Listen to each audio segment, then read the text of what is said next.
Hey there, hi there, ho there. Welcome to We Don't Know Anything.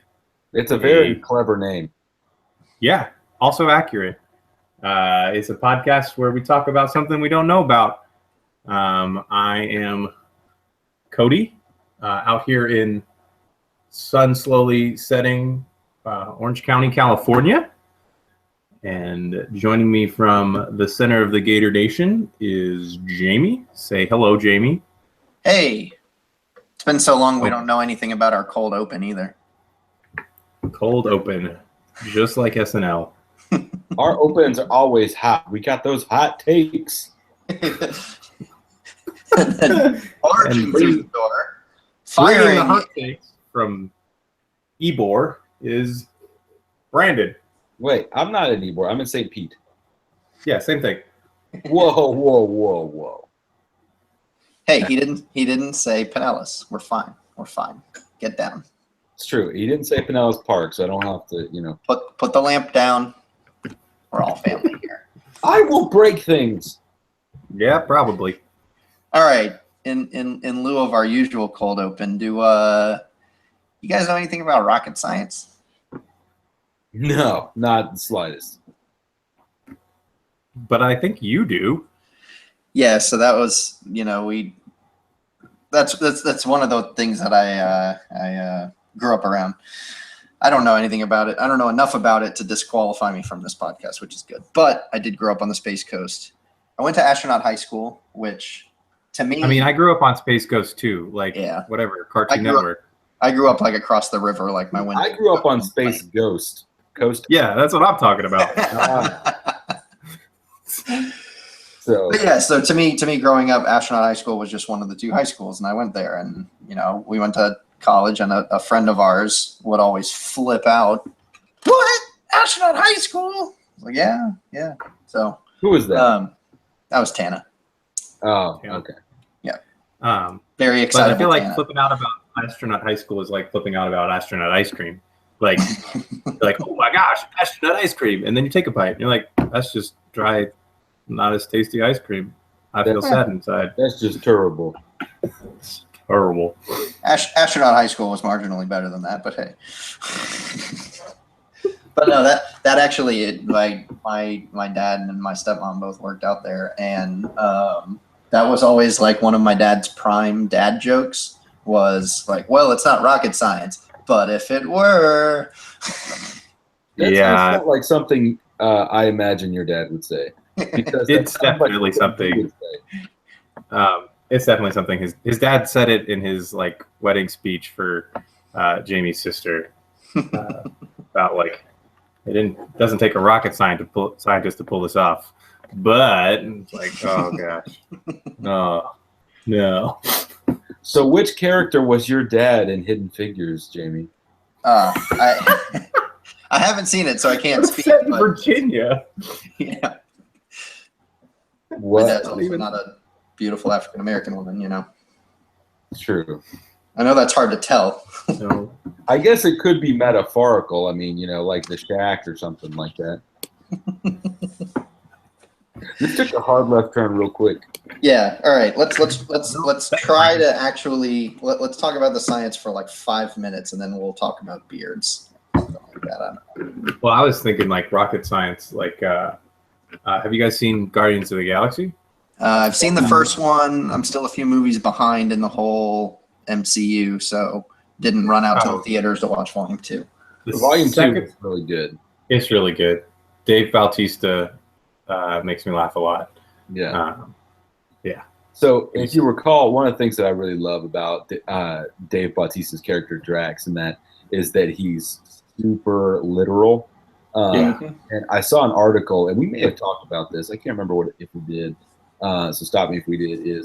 I saw this article about this kid that was in a hospital and loves Drax because he's got this mental condition or something where he can't get euphemisms and he can't get figures of speech. So he's super literal. And so he saw Drax and he's like, oh, it's someone like me. That's awesome. Oh, that's so cool. And I was like, oh, that warms the cockles of my heart.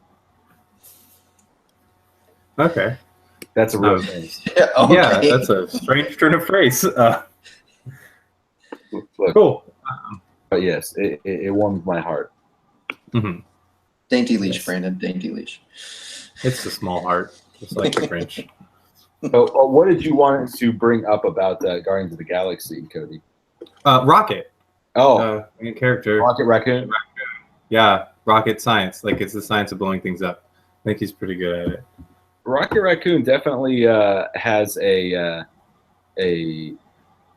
starring role in Volume 2, and Bradley Cooper is really good. That makes me happy because that was one of my favorite parts of the first one. You're making me kick grass.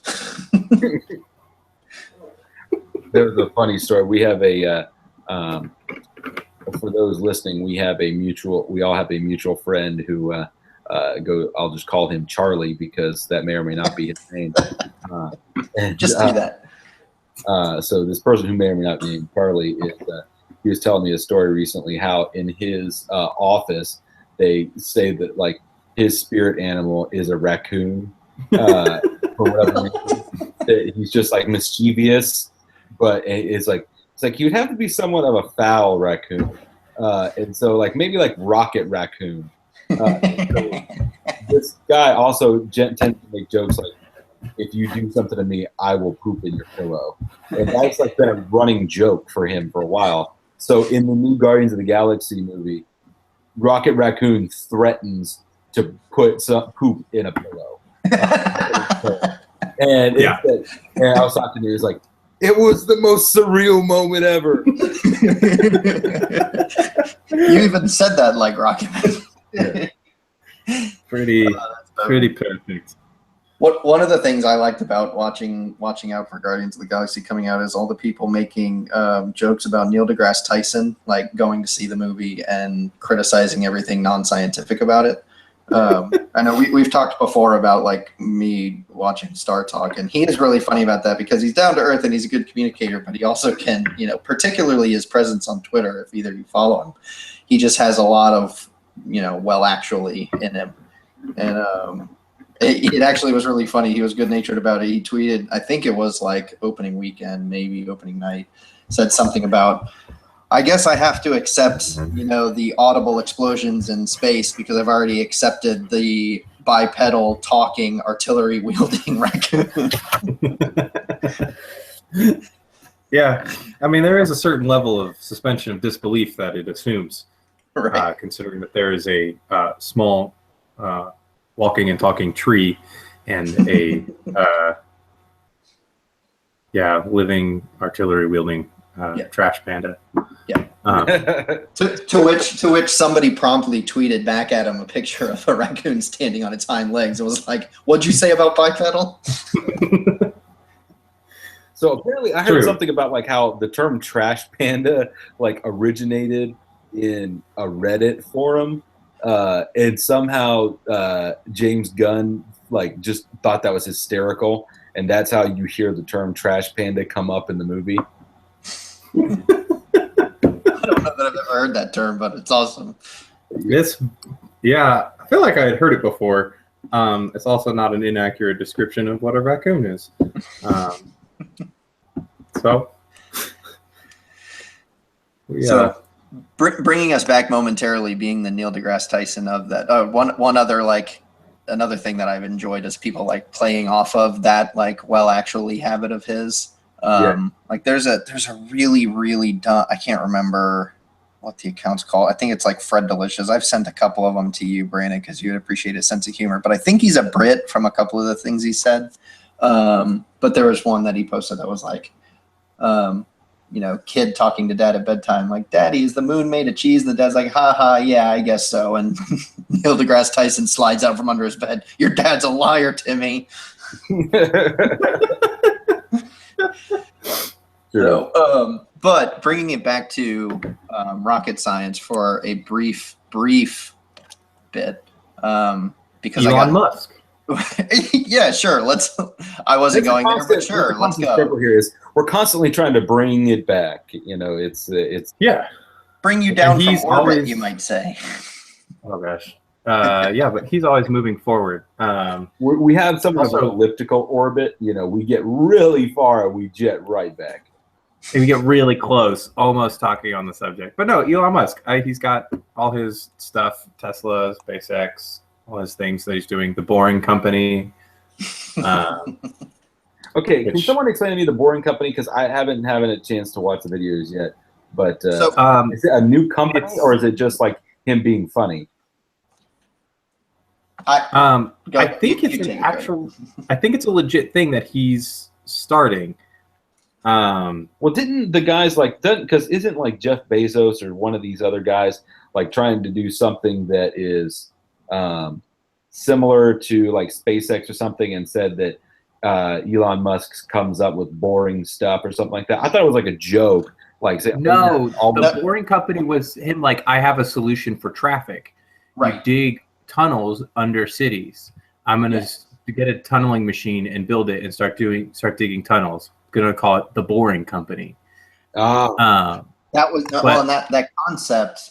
I don't remember the company being in existence at the time, but again, actually on that Star Talk podcast, they'll bring in just kind of sciencey people and talk about stuff that's not, space related. But they had him, and when they were talking about the future and flying cars, he was making the point of like you could probably do just as much, because you're looking to use the third dimension of up and down, but everybody thinks of up and flying. But like he was saying, he thinks in a major city like LA, you could have 30 layers of tunnels. And I find that hard to believe. I feel like 30 layers of tunnels in LA with the seismic activity that is caused in California sounds like an absolutely horrible idea. Might not have been LA on further consideration now that I say that. But I think he was talking about California at any rate. So well, yeah. I guess Maybe if that becomes the case, I'm going to have to quote the prophet Kanye West and say, "No more parties in LA." or at least not, Thanks for bringing it easy into the podcast. That's what we need. But yeah, one, SpaceX is fascinating. Like, Yeah, they're good stuff. watching them launch those rockets and then have them land. But I think it was Jeff Bezos. I forget what the name of his company is, but he was the first one to actually get his rocket to land successfully. Were you joking about Bezos? Wasn't it him? Well, no, I mean that you forgot the name of his company. Oh, no, I don't remember the name of his company. You're talking about Amazon. You're not talking about Amazon. You're talking about No, not Amazon. Sorry, I know Amazon, but he has a SpaceX space company. It's like something. Blue or something. Blue Origin. That's it. Yep. Yeah, I know Amazon. I got Honestly, upgraded internet, and I can actually search for know things. about Blue Origin. But yeah, I didn't know about. I couldn't remember Blue Orbit. But yeah, they were the first ones to actually get the shuttle, or the rocket to land. Right. Successfully. Although he was just landing on ground, and Musk is using barges in the water, which, I mean, that adds a whole extra degree of difficulty that I don't quite understand. I feel like that's risk mitigation.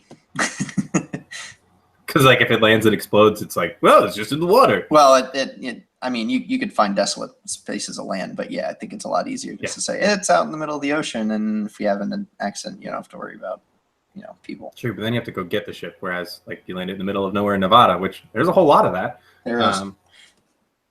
It's a drone ship, man. It's awesome. And I do have to say, speaking of Elon Musk, that like dream car would be a Tesla. Those things are sick. I saw a recent wedding that I went to. The drive-away car was one of the Tesla SUVs. Those are so cool looking. They have gull-wing doors, Yeah. dude. My inner DeLorean lover loves it. Yeah, it's an SUV, but it has gull-wing doors. I am 100% in on that. And then I can say it's good for the environment. So it's like it checks all the boxes, man. Yeah. And I think, since I'm not driving so much around the Tampa Bay area or around Florida as much, like I really think like the distance thing isn't really an issue for me right now, and I don't think it's an issue for most because they get like what 200, 300 miles to the tank. Yeah, it's Tank. it's Right. the same Tank. amount of like per charge, which like obviously like it doesn't work necessarily great on like a long distance drive, but for the vast majority of what you're doing, like that'll get you there and back. And then you have your Tesla battery pack at your home with your Tesla solar roofing tiles, and you just recharge it. See, I thought the roofing tiles was a really cool idea of if you wanted to build like a cabin in the woods that was like. oh gosh, Brandon, that's creepy. Well, I mean, I'm talking about like totally disconnected, cut off from everything, just alone in the woods. Look, I'm having a Unabomber phase, okay? Yeah. I'm just stuck with the guy wanting to put solar panels on a house in the woods. Yeah, among tall trees. Well, look, I'm thinking on like kind of a mountain where you could literally just. I think it would help a lot for like cabins and stuff like that, for like getaway places and stuff like that. That you really don't have to have. How hard was it not to say hideaways just now? How hard was it? Brandon's got his Tesla getaway car to his Tesla getaway cabin that is completely disconnected from everything. Look, I really just need to get a British accent just so I can work on my villainness. Yeah. This is an impressive collection of ski masks. What? This isn't really the latitude for ski weather, though. Those black Mercedes SUVs. You know what I'm talking about. Like every time I see those, I'm like, oh yeah, henchmen. Like, right. It's true. All the ones that the Audi commercial says make you blend in. Yeah. I appreciated, and speaking of similar things to that, I always appreciated how Jaguar just like owned up to it. It's like, be a villain. Yeah, right. Yeah, heck yeah. So yeah, rocket science.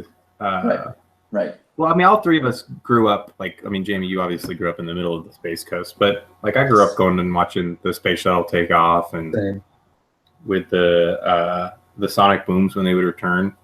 I remember that scared me the first time I was living in Daytona, and the first time I heard a sonic boom, I was like in 7th grade or something. I'm sitting there like playing Tony Hawk Pro Skater 2, sitting in my room, and all of a sudden, just like literally, I feel like there's an explosion that hits the house. I'm running outside, like, what in the heck is that? And I tell my parents when they get home, and they're like, that's a sonic boom. That happens here. Yeah, it's impressive how far the sonic boom goes, because that's the thing. Like I living, where I grew up, right across the water from the Space Center. Like even on liftoff, my windows would shake. But the sonic boom, like that doesn't happen very far away. But like you said, up in Daytona, you'd get a sonic boom strong enough to scare you. Yeah. Yeah. I was a lot younger than Brandon because I moved to Daytona much earlier than you did. But yeah, we're just out, you're out in the playground. So it's just this loud boom. Like what? Well, and the other thing deceptive about the sonic boom is it's like everybody makes a big deal out of the launches because everybody wants to see it, but it was never as publicized when it was coming back. So it was like people just weren't as aware, and so all of a sudden you're sitting there and it just goes boom, boom. Yeah. Yeah. Well, especially as a kid, like it's not like I was paying attention to like, well, the space shuttle's coming back today. Right. Like we go watch them, especially the night launches. Those are always cool, and even in Daytona, like go to the beach and watch it, and it just lights up the freaking sky. Yeah, being able to like just walk outside your house and look up and see it is awesome. Yeah, it's cool. Yeah, I hope go ahead. I really hope we get that back at some point. Of just like can you see? I wonder. We still got family over there, I guess. Can you see like the SpaceX and all that kind of stuff that takes off from there? Still now. I'm not down there anymore, so I don't really keep up with how active they are now. There's other things that we launch from there. Trying to remember though, I think like because the International Space Station's still up there, but I'm pretty sure every anything manned that's launching has to go through Russia now, which is peculiar. Well, I think. But that's going to change with Origin and SpaceX. SpaceX is going to have like manned missions in the not distant future. Mm-hmm. Yeah, I think that's what they're trying to get to soon, isn't it? Yeah. Like haven't but they? I have no idea. Go ahead. I think they've like launched like with their manned module or whatever on the rocket.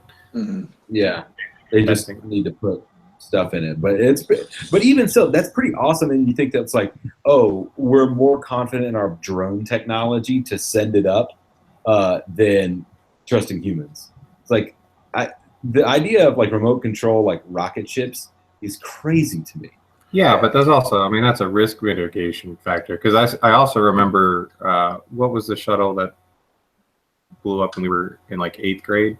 Columbia on re-entry. Yeah. Columbia. Yeah. So like I still remember that and like how big a deal that was. Yeah. I remember that. I mean, there's definitely like an aspect of like, well, it's a drone. Like, oh no, we lost a robot. Yeah. Well, and it's just too like we're not this country, with the exception of like SpaceX starting to, like, we've been out of that for a few years, and you know, a lot of the obviously probes that go way out into the solar system, they do things like automated and landed on a comet. There's, you know, New Horizons obviously going out way out to like Pluto and stuff. But it's just at the point now where it's like you've got a couple private companies doing it, but for all intents and purposes, they're having to break ground again, you know? Yeah. Yeah. So you're stepping back to like, I mean, they're really just breaking new ground, because we've never been to the moon. We're not going there. Stanley Kubrick was right. He hid signs in The Shining. It's a confession. It's a confession tape. But did y'all ever see? Did you see that? Was it Room 237? That was all about. I haven't seen it. Well, because I've never seen The Shining, so it wouldn't mean anything to me. It would just be all confusing. So Stephen King hates the Kubrick Shining, but really, yeah, it's really good though. So I would recommend, just as far as like a, you know, pop culture history thing, you should watch it. And Room 237 is enjoyable because it's honestly a well done documentary that has the depth of a YouTube rabbit hole where you ended up watching about how everyone's a reptilian. Like these things are. Gosh. Thanks, Alex Jones. These just sound like they're intelligent people making these crazy predictions and like views of what Kubrick actually meant with The Shining, and it was entertaining, to be sure. Yeah, I know. I've heard good things about it. I know that one of them is the space, like that we faked the moon landing and everything, confession. And then there was a bunch of other, like, because there's a bunch of different conspiracy theories about what Stanley Kubrick actually was trying to communicate with that film. Yeah. So it's fun. So I would recommend it. But I will tell you that there are some terrifying moments in both the original Shining version, and there was also an ABC miniseries version that was actually more terrifying than the Jack Nicholson version. Really? Yeah. It had like Rebecca De Mornay and the guy from Wings. What was his name? I don't know. But we do have to mention that Curly Bill passed away yesterday. Oh, man. Powers Bill. He was a vice president in 24. He was a villain on Agents of S.H.I.E.L.D. I feel like he's been a villain in just a lot of great. Hey, he was the colonel or whatever in Red Dawn. Yeah. Yeah, I didn't realize that till yesterday. Yeah. Like, I feel like I saw a lot of that. There was a lot of people's reaction to it was, wait, he was in that? Yeah. Oh man, he was great in that. Like that's just like, oh yeah. Yeah. So well, and that was one of the things there's some times where there are just perfect lines that characters have that you want to like put up as like for social media, like, oh, this is the line that like defined him. And I wanted to put up Curly Bill's line of, well, bye. And I was like, that might be a little bit insensitive, but yeah, that feels real insensitive. I was just thinking about the fact that that's the most recognizable thing I can picture with him, and it's like, not the time. No. He's just drunk, that's all. I remember, that's so good.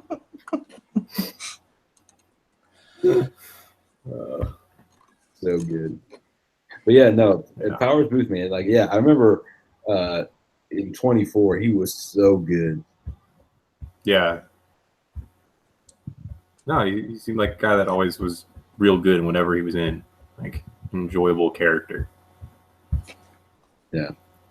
This is a Hollywood podcast. Hey, don't blame me. Sorry. Maybe you should. Wait, hold on. Weren't you just saying, like, oh, we have to bring up the fact that Powers Booth died? I feel like that was your line. Yeah, that is my fault. Don't blame me. I have no reasoning whatsoever for that statement, but don't. It was me. It was my fault. I was saying don't blame me for it being the Hollywood podcast, but again, I'm the one in California too, so like, there is, you know. All right, Snowflake. Hey, it doesn't snow here, just like it doesn't snow in Florida. So one issue about rocket science that we haven't discussed is the science of the Rockets. So who are now out of the NBA playoffs. See, that's funny because I thought you were going to actually bring me back to what I was trying to get to before, and we couldn't. No, we're going to talk about James Harden's beard. This is a beard podcast. Amen, as well it should be. Yeah, that is something we know about. So, all right. So about the Rockets, I'll dive headlong into this this sidebar. I'm doing, because I just I have to, compulsively play some kind of fantasy thing. My brother-in-law got me into this group with a bunch of his friends where it's sort of like a survival pool for the NBA playoffs. It actually works kind of cool because it takes into account how you think the real life playoffs are going to go. You pick somebody every day that there's any games on, and you get points based on their stats or whatever. But you can't have them for the rest of the playoffs. So it's an interesting dynamic because you want to get people who are, stuff in the stat sheet, but who are going to lose that round, ideally. So like you're picking a lot of Giannis early on and like Rudy Gobert and so where I went, because obviously game one of that series was such a surprising Rockets blowout, I sat tight on that series. And like, that's the other thing is early in the playoffs, if you have like tight series, you can try to avoid playing them because there's, 3 games a day. But then once the series went 2-2, I was like, all right, so I hadn't taken any really key people on the Spurs and I hadn't taken Harden. And so when it went 2-2, I was like, all right, whoever ends up down 3-2, I'm taking the star player. So who had James Harden in game 6? This guy. And I've actually, it's actually funny. I mean, you guys both know from playing fantasy Did football. you apologize to Daryl Morey for cursing them then? No. It goes way further than that. You guys know from playing fantasy football. Like, I'm a decent fantasy sports guy. I'm knowledgeable about basketball too and stuff like that.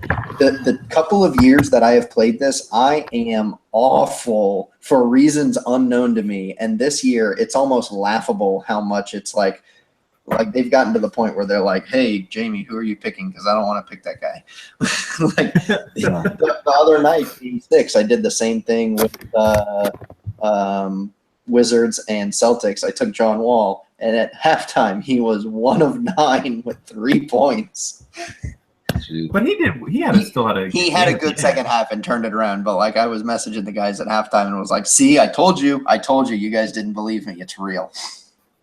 So I think the best comment about Harden and how bad he played the other night was it said that James Harden looks like one of the guys who just had all his talent stolen by the monster. I can't remember who that was, but that was a perfect encapsulation of his game. Because I think I saw that too, and it was with the clip of him like where he had like a wide open 3 off a screen, and then like jumped and then just threw a pass out of bounds. Yeah, like threw it sideways 3 feet to the right of Eric Gordon. Like, didn't just pass to Eric Gordon, like passed to Eric Gordon's right.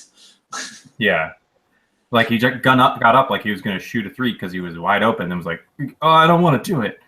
Well, and the baffling thing to me was it wasn't just like, oh, he was playing his usual aggressive self and ineffectively. He was completely passive. Like, there's no reason for that. Yeah, it's not like your season's on the line or anything. I liked one of another. As much as I try to stay away from talking about current events, here we are. Have you guys seen going around on Twitter lately the Bow Wow Challenge? Yes, I saw that the first time a couple days ago, and I started dying. Okay, so Cody, have you seen? You know what I'm talking about? I saw one guy who had like a Lamborghini RC car that he made it look like it was his car, and he picked it up. So for the benefit of our viewers, I'll give a rocket fast summary of this. I'm trying to keep us on topic here. So basically, what happened was Lil Bow Wow. I don't know what his name is these days. I don't know what the Bow Wow's level of maturity is. Tweeted a picture of like a private airplane and said, hey, flying to NYC for a shoot or something like that. I don't know what it was.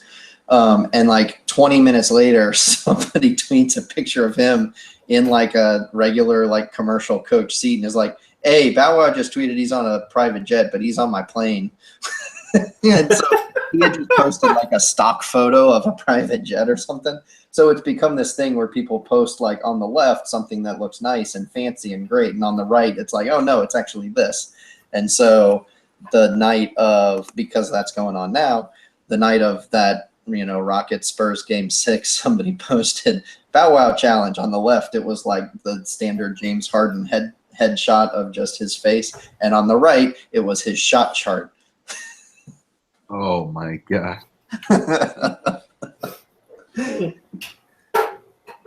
Yeah, that's the thing. Like, he's always at least good for volume. Yeah. He took his first shot like the Cody halfway argument through the that second people have. quarter. Yeah, seriously. How are you the possible MVP and you take your first shot like halfway through the second quarter of the game that could end your season? Yeah. I did my best. I got called out by some friends, but I did my best first take impression after the game, and it just was like, yeah, that's not an MVP. Period. No. That was your hot take. Thanks. Yep. That was it. Yeah, it was highly controversial. I stepped out and told the people. Is there any question that best player? I feel like there's no questions LeBron, but as far as MVP, it's not Westbrook. Absolutely, no. There's no question. Yeah, there's no question. Thank you very much. Look at the plus minus stats in the playoffs and tell me that anyone else is the MVP. I'm sorry. Yeah. So. Yeah. Look at Billy Donovan sitting on the sideline going, how long Poor can I Billy. live with him on the bench? Yeah. Yeah. That was not an easy job to come into for Billy. Like, Here you go. It's the last year of Kevin Durant and Russell Westbrook. Hope it works out. Right. Yeah. Sam Presti's built you a not so great team.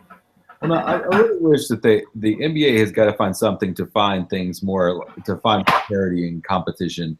Because I feel like the NFL. Well, just wait till next year, dude. Lonzo Ball's going to take over. That's all. Big baller brand. Would you, Mike Brown? Would you buy $495 shoes for your kids? No. I would not. That's what you. No. Just no. Well, the best thing I ever heard on it was when it was LeVar Ball saying, why are you charging $495? Well, you got people out there that are selling shoes for $200, but this is a luxury shoe brand. You play basketball in it. Yeah. I also like somebody was making the point that even Jordan couldn't sell $495 shoes, and LeVar's comment back to that was, well, Michael Jordan can't sell $495 shoes because he's not Lonzo Ball. Somebody I'm just I'm not sure. he's got. Go ahead. Well, Lonzo Ball's talented. He has an awful shot. Like, it works, it goes in, but I don't know how it's going to work in the NBA. And if you're an NBA team and you watched that Kentucky game for UCLA at the end of their season, and you watched De'Aaron Fox and wasn't it De'Aaron Fox that just went off on him? Was like, I think he had I think he had like 39. Yeah, he's like, oh, you're one of the top 2 picks in the NBA draft. Let me show you how much better I am. And Ball was just like, whatever. I don't know. No, that if the Magic get in the top 3, I don't want them taking him. If you put on that game film and just say, find me the top 3 NBA draft pick here, you're not saying Lonzo. No, and that's got to give you pause as a GM. Like, this is the biggest game of the year. Like, where's that competitive fire that says I'm not going to let this guy that because it was the same thing in the regular season when they played. Yeah. One of the things that this comes back to me is it was somebody made this point. I'm not sure if it was Mike and Mike or Bomani or somebody, but I truly agree. It's funny to a point of, LeVar Ball is hysterical. Like, let's be real. He's funny. But it starts to get sad and upsetting when you see that LeVar's mouth is costing his son money. Oh, yeah. Well, you're going to be a top 3 pick in the draft. You could get a shoe deal. But the thing is, like, I saw someone talking about it. I think it was on SB Nation. Like, he's got a shoe. I mean, they made like $135,000 in their first day, which, like, it's an independent shoe company selling $495 shoes. Like, that's pretty decent. And he's gotten a couple. I forget. There's a couple of NFL guys that are like signed on and bought them and stuff like that. And if the shoe brand does actually work, like if it does take off with their own independent company, like Lonzo's gonna make bank on it. You know what I mean? Yeah. Like if he's able to sell that much shoe because his dad talks that much and gets that much airtime. I mean, it's one of those things. Like I don't know how much you guys follow MMA stuff, but Conor McGregor, who legit is the best like UFC fighter currently. Like it's insane how good he is. But he talks and walks and acts like a UFC or not UFC, a WWE heel. Like he's the villain in a wrestling show. But it puts butts in seats because everybody's like, oh, I can't wait to see Conor get knocked out. And then he knocks the dude out in the first round, like calls his shot, knocks the guy out, and then's like, all right, who's next? Yeah. So I've started to get into MMA and a little bit, and you know who I love just because he's older, but I love him. He's got a really good podcast. Is Tim Kennedy? He's really good. He just re-signed with I think he's Army Rangers. I think he's like Tim Kennedy MMA. I think is his Twitter handle. It's really good. So I'm starting to like get into MMA, not for like watching wrestling and stuff like that, or not wrestling, but watching like fighting because I still don't understand it at all. But like, it seems like good dudes, and that's like who are wise and like to beat each other up, which sounds like something awesome. Yeah, no, I mean, there's definitely like, especially like jujitsu in the background of like a lot of the martial arts and the whole basis of respect and stuff. There's some guys that like aren't that way, and I mean, Conor McGregor's not going to be a shiny example of sportsmanship and such. But there's definitely other guys that definitely like seem to have that ethical code. I don't know. It's weird. It's definitely like such a weird thing to watch. Like Mark Munoz was a light heavyweight, like solid Christian guy. Trains out here in Orange County. He retired a year and a half ago, 2 years ago, but like super involved in the church and does a lot of things. And it's just weird to like watch like guy that, is like solid Christian, nice guy, do combat sports and be known for his like ground and pound, his ability to wrestle you to the ground and then rain down heavy fists onto your face. Yeah, like it's good. But yeah, back to Rockets. We're gonna rocket back to the center of that conversation. So only because I'm a square and I've got to talk about this a little bit because to me it's the most interesting thing about rockets, the actual science of it. Sorry guys, you're still hosting this with an engineer. Actual science. Like when people talk about business guys. When people talk about rocket science and it being challenging, here's one of the things that's simple but yet is challenging about actually doing this is a rocket. Basically, definition of a rocket. Put on my Poindexter glasses. Is it's got propellant in it that you light, and by ejecting that propellant lit, on fire, combusting out the back, it ejects some of its mass and propels it forward. But here's the problem. You've got to calculate how much thrust you need to get, the rocket off of Earth and out into space. But if you realize that you need more thrust, you add more propellant, which adds more weight, which needs more thrust. So that's one of the interesting. Like I pulled up the actual like rocket equations. That's one of the challenging things about engineering them is you're fighting this whole like everything. A lot of the innovation for like NASA and actually doing a lot of what the commercial sector has gotten from them is miniaturization of a lot of things because they had to.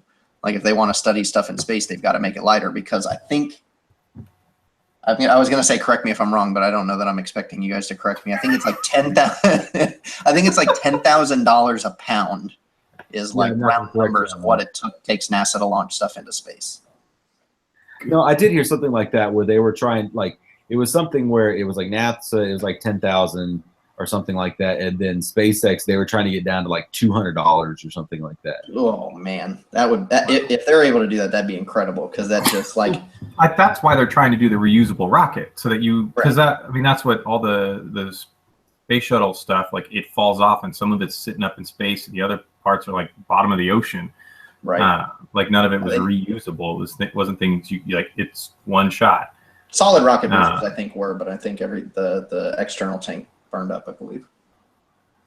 Yeah. So like there was just so much stuff that you couldn't use again, and so that's the whole idea of like the reusable stuff is like that cuts down on your cost because you're not having to just build a holder for your propellant every single time. Yeah. So. Yeah. Well. So okay, here it is. So SpaceX, I was totally wrong. It wasn't 200 a pound. It was something like right now it's like $27,000 a pound. Yeah. But they're still concerned about the fact that they can put more stuff in the rocket than they're doing right now. They said if it's fully stocked, it could get it down to $9,100 a pound. That's crazy. How much? $9,100 a pound. Wow. From 27,000 if they fully loaded it. Yeah. Huh. That just tells me that you're already spending all the money on the propellant, and if you're getting the cost down by throwing more stuff on it, it's most of that 27,000 is the investment in the ship itself, probably then. So they did some things with how much it would cost to put into outer space in this article I'm reading, which we can put up on our Twitter handle. But it was to put an espresso machine in space would cost $1.9 million. Yeah. Worth it. How much to put the coffee up, though? You know how? Slow down, buddy.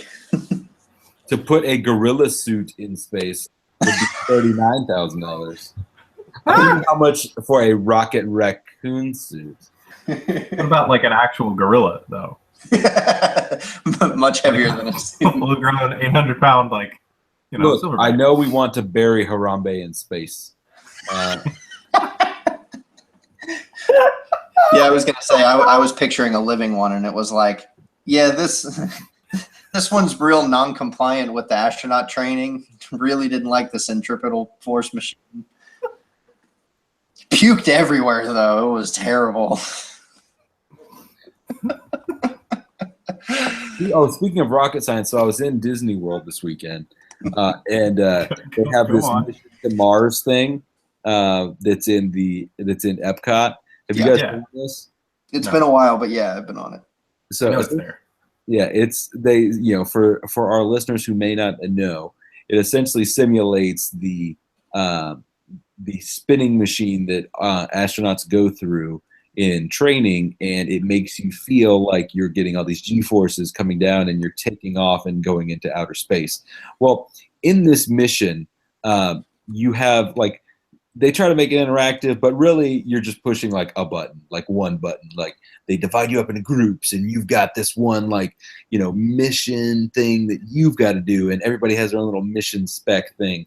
And so somebody who apparently didn't speak English all that well got in and was supposed to be like the pilot of our thing. Literally pressed nothing And everything turned out all right. And I got off, and the guy I was with, it was just like, we could have died. You did not take it seriously. The button was flashing, and you didn't press it. And they're saying, now.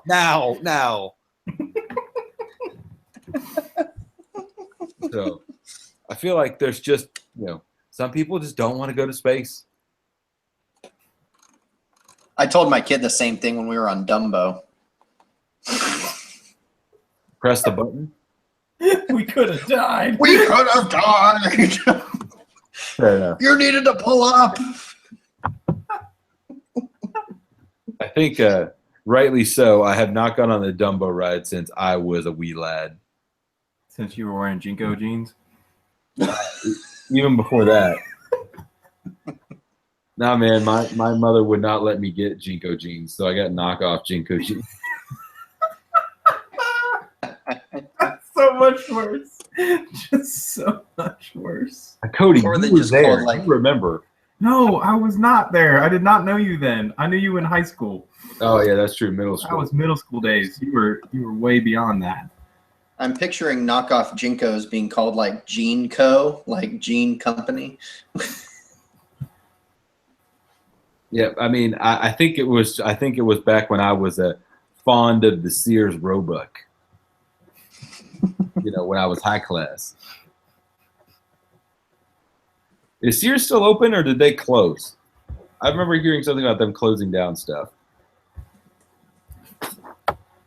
I want to say they closed. I'm not sure. I know the one back in Titusville closed, but everything closed there. So